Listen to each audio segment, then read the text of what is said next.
जय हिंद साथियों, कैसे हैं आप सब लोग। उम्मीद करता हूं सभी अच्छे होंगे। साथियों, यदि आपका भी लॉ का एग्जाम है, यानी कि लॉ में चाहे वो आपका एलएलबी हो, बीए एलएलबी हो या फिर एलएलएम हो, तो ये वीडियो आपके लिए है। क्योंकि बच्चों में बहुत ज्यादा कंफ्यूजन था कि हमें ऑनलाइन एग्जाम देना चाहिए या फिर ऑफलाइन देना चाहिए। ऑनलाइन देंगे तो किस तरीके से देंगे, किस फॉर्मेट पे होगा और हमें किन किन बातों का ध्यान रखना होगा। और ऑफलाइन तो आपका जैसे पहले होता था इसी तरीके से होने वाला है। तो ऑनलाइन एग्जाम को लेकर आपके जितने भी क्वेश्चन क्वेरी हैं वो उन सब के आंसर आपको इस वीडियो में मिलने वाले हैं। और मैं आपको यह भी बताने वाला हूं कि आपके लिए ऑनलाइन एग्जाम बेस्ट रहेगा या फिर ऑफलाइन एग्जाम बेस्ट रहेगा। तो वीडियो को अंत तक देखते रहिएगा, एक एक पॉइंट मैं आपको क्लियर करने वाला हूं। अभी भी आपके पास ऑप्शन है कि आप ऑनलाइन देना चाहते हैं या ऑफलाइन देना चाहते हैं, कब तक ये सिलेक्ट कर सकते हैं और किस तरीके से कर सकते हैं। तो वीडियो को अंत तक देखते रहिएगा। और यदि आपको वीडियो पसंद आती है तो वीडियो को लाइक और शेयर करना मत भूलिएगा। तो चलिए साथियों, बिना किसी देरी के करते हैं आज की वीडियो को शुरू।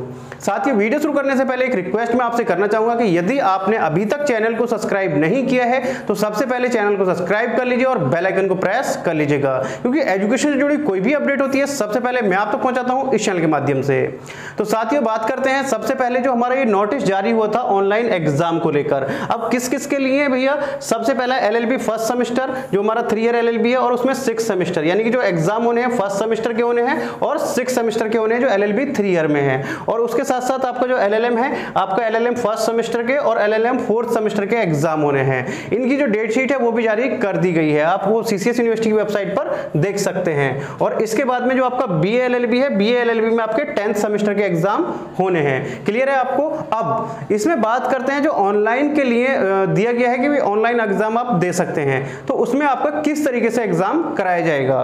तो ऑनलाइन के लिए आपको क्या होना चाहिए भाई, ऑनलाइन के लिए आपके पास पीसी या लैपटॉप होना चाहिए। या तो आपके पास पीसी यानी कि कंप्यूटर हो या फिर आपके पास लैपटॉप हो और उसमें आपका वेबकैम होना अनिवार्य है, यानी कि उसमें आपका वेबकैम होना चाहिए। यदि आपके पास डेस्कटॉप है तो आपका उसमें वेबकैम लगा हुआ होना चाहिए। यदि आपके पास लैपटॉप है तो लैपटॉप में भी वेबकैम आपका इंस्टॉल होना चाहिए, प्रॉपर वर्किंग में होना चाहिए, तो तभी आप परीक्षा दे सकते हैं। मोबाइल से, टैब से या कोई और इलेक्ट्रॉनिक डिवाइस से आप एग्जाम नहीं दे सकते हैं, यानी कि लैपटॉप से दे पाएंगे या फिर आप डेस्कटॉप से दे पाएंगे। पहला पॉइंट आपको क्लियर हो गया होगा।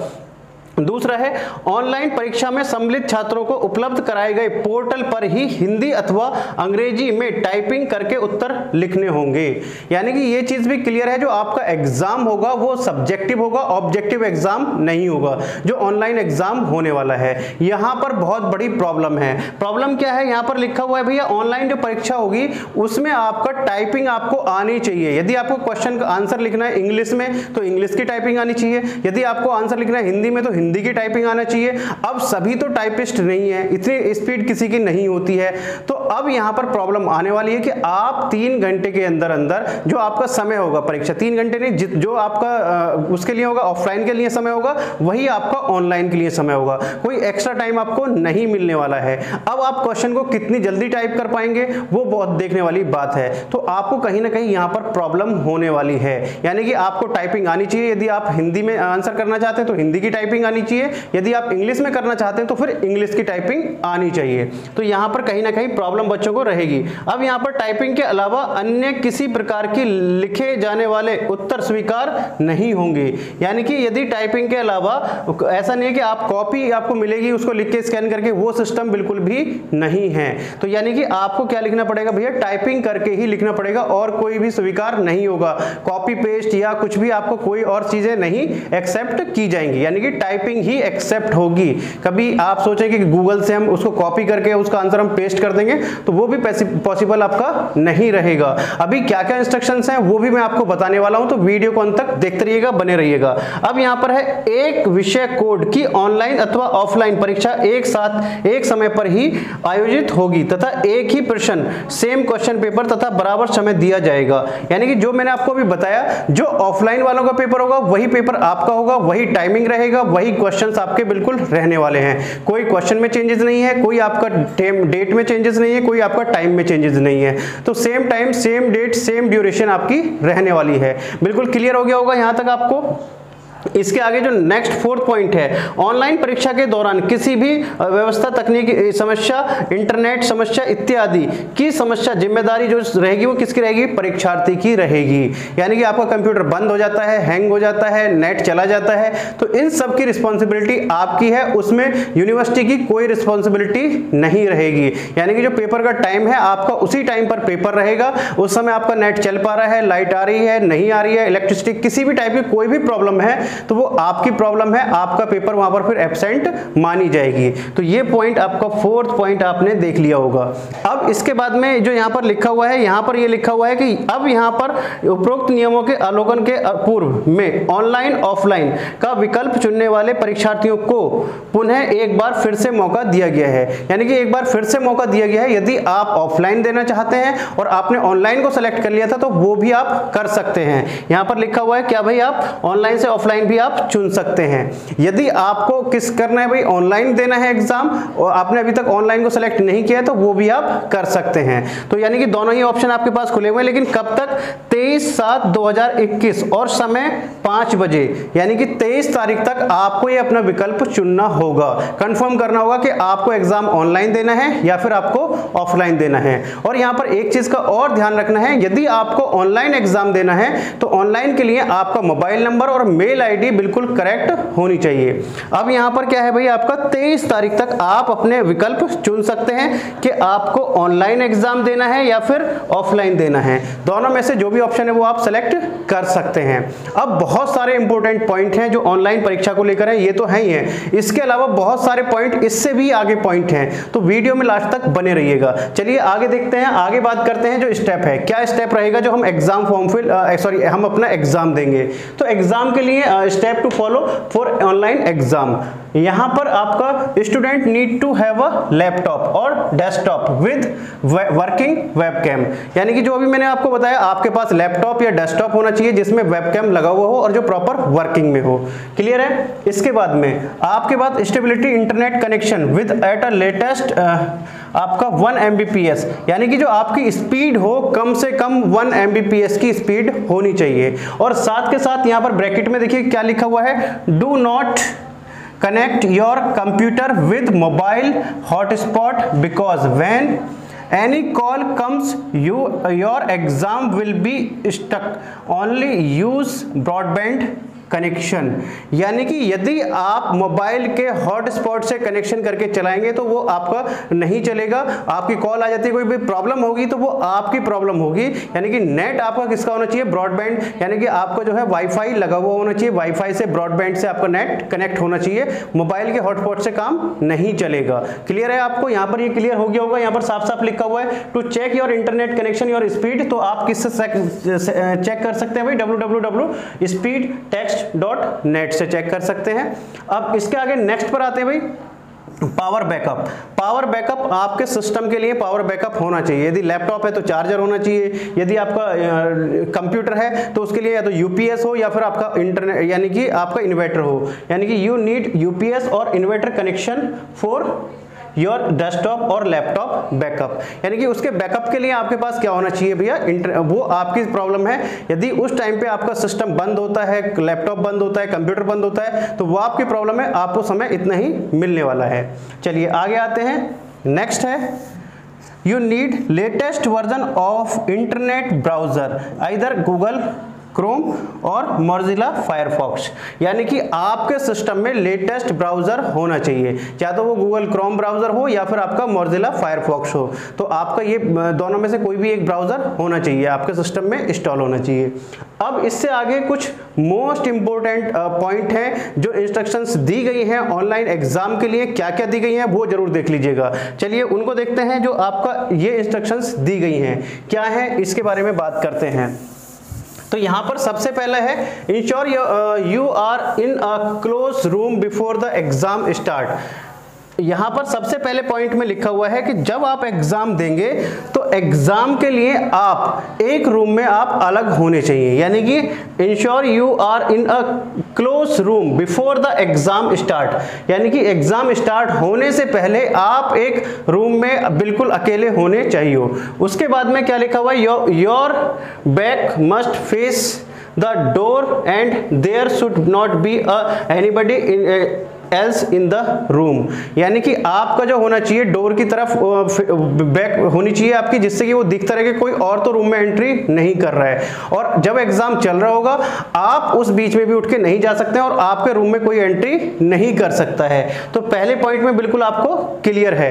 दूसरा पॉइंट है disable all application and programs running in the background other than the web browser being used for taking the assessment. यानी कि जब आप एग्जाम दे रहे होंगे उस समय जो बाकी की एप्लीकेशंस हैं, जो भी एप्लीकेशन है, उन सबको आपको क्लोज करना होगा। ऐसा नहीं है कि वो आपकी एप्लीकेशन साथ में रनिंग में हो, तो वो एप्लीकेशन आपकी मिनिमाइज नहीं क्लोज होनी चाहिए। वो मिनिमाइज से काम नहीं चलेगा, क्या होनी चाहिए भाई, क्लोज होनी चाहिए। Disable the all application programming running वाली जो है वो सब क्लोज होनी चाहिए। क्लियर हो गया होगा दूसरा पॉइंट भी। अब तीसरे पॉइंट पे आते हैं, disable Windows notification to avoid popup during the exam. यानी कि बहुत सारी एप्लीकेशन ऐसी होती हैं जिसपे पॉपअप हमारे आते रहते हैं, तो वो सब क्या होनी चाहिए, क्लोज होनी चाहिए, या उसको आप अनइंस्टॉल करें या फिर बंद करें, क्लोज करें, तो वो आपकी पॉपअप जो कोई भी ऐसा पॉपअप नहीं आना चाहिए। इसके बाद में नेक्स्ट पॉइंट है आपका डिसेबल एंटीवायरस अपडेट। ऐसा नहीं होना चाहिए कि आपका एंटीवायरस, आपका एग्जाम चल रहा है, एंटीवायरस अपडेट होना स्टार्ट हो गया तो वो आपको उसका अपडेट को भी क्या कर देना, आगे बढ़ा देना है या फिर आपको अनइंस्टॉल कर देना है, जिस भी तरीके से है उस समय पर आपका एंटीवायरस अपडेट ना हो। क्लियर है आपका। नेक्स्ट है disable any other software notification. यानी कि उस समय किसी और सॉफ्टवेयर की नोटिफिकेशन, ये सब सारी चीजें नहीं आनी चाहिए। क्लियर है आपको। नेक्स्ट है no electronic device, most important, no electronic device, mobile, tab, iPad, calculator और any other text book should be carried inside the room. यानी कि आपका जब एग्जाम चल रहा हो उस समय आपके पास ना मोबाइल, लैपटॉप, आईपैड, इनमें से कोई भी और डिवाइस नहीं होनी चाहिए। मोबाइल, टैब, आईपैड, कैलकुलेटर या आपकी टेक्स्ट बुक, ऐसा कोई भी मटेरियल आपके पास नहीं होना चाहिए आपका। इसके बाद में नेक्स्ट पॉइंट आता है भाई, webcam should be placed right on the top middle of the desktop laptop. यानी कि आपका जो वेबकैम हो वो बिल्कुल आपके फेस के सामने होना चाहिए, बिल्कुल आप उसको मूव नहीं कर सकते हैं। क्लियर है आपका। इसके बाद में नेक्स्ट है कि ensure you ready all instructions on the screen before starting the exam.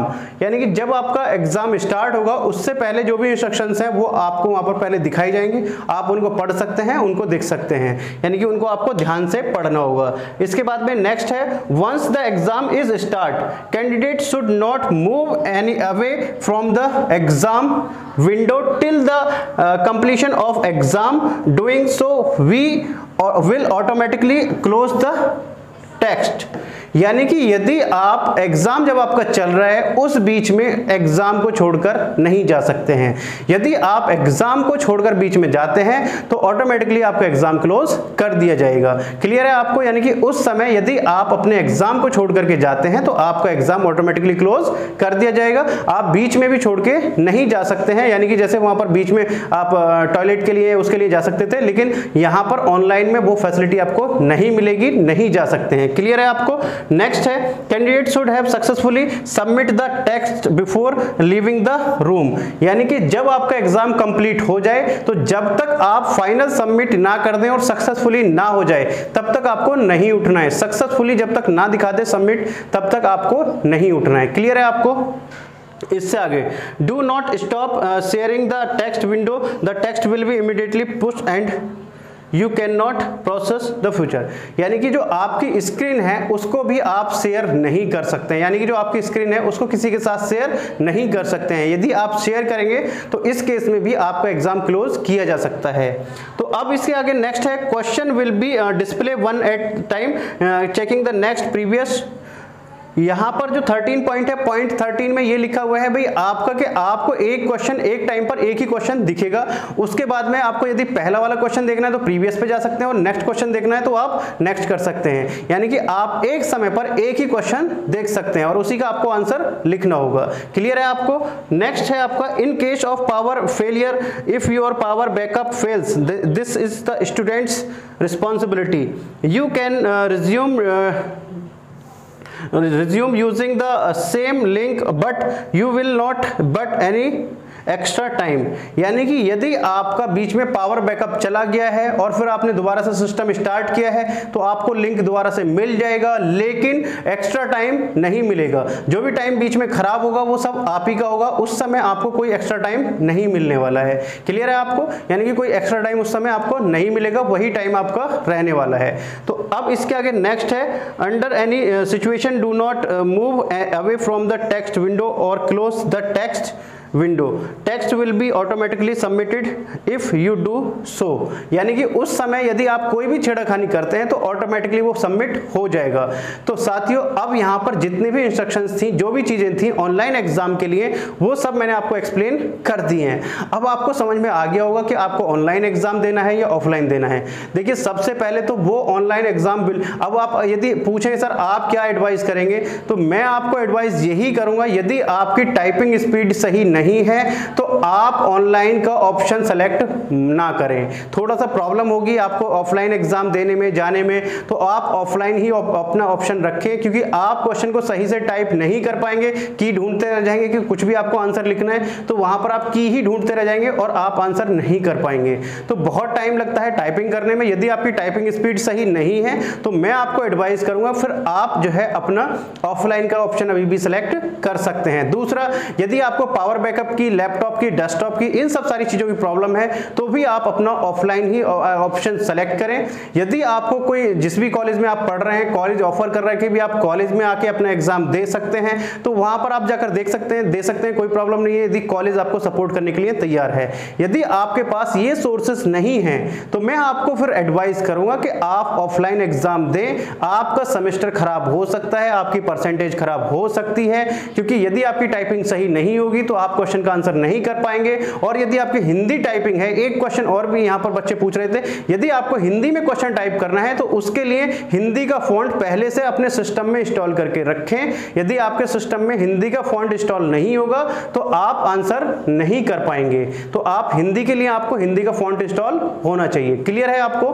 तो ये सब सारी चीजें आपको करनी होगी। तो मेरी यदि एडवाइस माने आप, तो मैं आपको यही एडवाइस करूंगा कि आप ऑफलाइन ही एग्जाम दें। मैं इसीलिए आपको ये वीडियो मैंने बनाया है कि बहुत सारी प्रॉब्लम्स हैं ऑनलाइन एग्जाम में। सबसे बड़ी प्रॉब्लम ये है कि ऑनलाइन एग्जाम होता, यदि ऑब्जेक्टिव टाइप होता तो कोई प्रॉब्लम नहीं है, आप ऑब्जेक्टिव टाइप एग्जाम दे सकते हैं। लेकिन यदि बात करते हैं सब्जेक्टिव की, तो सब्जेक्टिव में कोई आप स्टेनोग्राफर नहीं है जो आप टाइपिंग आपकी बहुत तेज स्पीड है, तो बहुत ज्यादा प्रॉब्लम है। तो आपको मैं यही कहूंगा कि क्वेश्चन टाइम आपको वही मिलने वाला है, कोई टाइम एक्स्ट्रा नहीं मिलने वाला है, तो आप अपना ऑफलाइन ऑप्शन सेलेक्ट कर सकते हैं। यदि आपकी टाइपिंग स्पीड सही है, आप जो है परफेक्ट हैं टाइपिंग में, लैपटॉप में, कंप्यूटर में, इन सब सारी चीजों में, तो फिर आप अपना ऑनलाइन एग्जाम सेलेक्ट कीजिए, किसी भी टाइप की कोई प्रॉब्लम नहीं है। तो साथियों ऑलमोस्ट मैंने सब सारी चीजें आपको एक्सप्लेन कर दी हैं। यदि अभी भी आपको कोई डाउट, क्वेश्चन रह गया है तो आप मेरे से कमेंट बॉक्स में पूछ सकते हैं। मैं जितने जल्द से जल्द होगा उसका आंसर या उस पर वीडियो बनाने की पूरी कोशिश करूंगा।